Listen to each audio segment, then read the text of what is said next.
The New York Knicks just made another move as 19-year-old Dink Pate is reportedly signing a two-way deal with New York. So now we have two two-way spots available, but the real question is what's going on with that final veteran minimum spot? Why haven't the Knicks re-signed Landry Shamet yet, and could they be waiting for someone else? Let's break it all down. So first up, shout out to Lee Escobedo for the report. The Knicks will sign Dink Pate to one of their 3 two-way contracts. And honestly, it's well earned, especially in Game 4. Pate flashed serious upside in Summer League, elite athleticism, confidence off the catch, and some defensive juice, and he's only 19. He shot 2 for 2 from 3 last game, but his shooting is still overall inconsistent and he's clearly a project. But you stash this guy in Westchester and give him real developmental reps, and there's something to build on here. So now this leaves us with 2 two-way spots left, which will be a hard decision, but here's how I think the rest shakes out. Number 1 is Kevin McCullar Jr. gets the rookie minimum contract. Yes, he is eligible for the contract even though he's a second-year player because he signed a two-way deal in his first year. He looked NBA ready in his Summer League debut. He had solid defense, high IQ, great size, and can even handle the ball a little bit.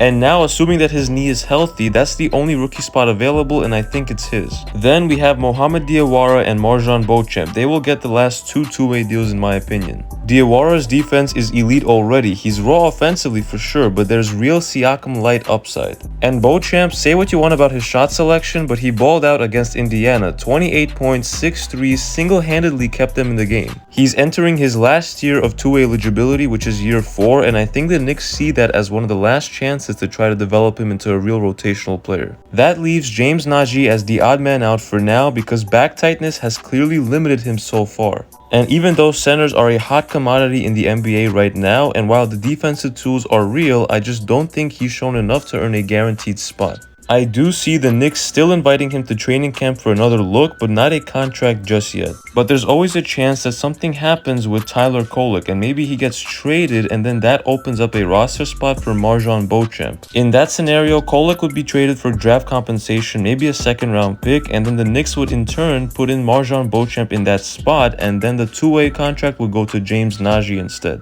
But again, I see that as a long shot, so I don't expect it to happen.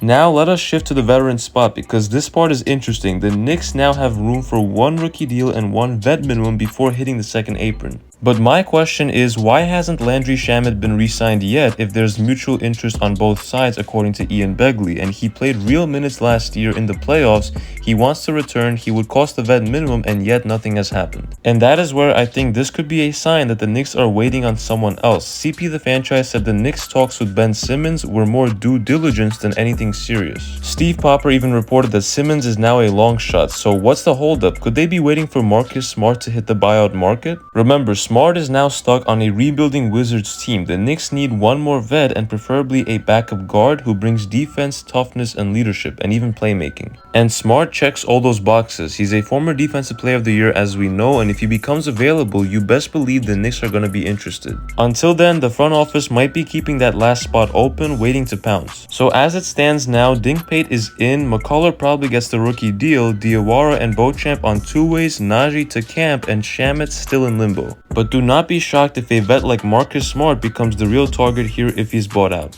And as always, if you enjoyed this video, make sure to hit that like button and sub to the channel for more Knicks news and updates you will not want to miss all summer long. It's been KNYT here, and I'll see you guys in the next one.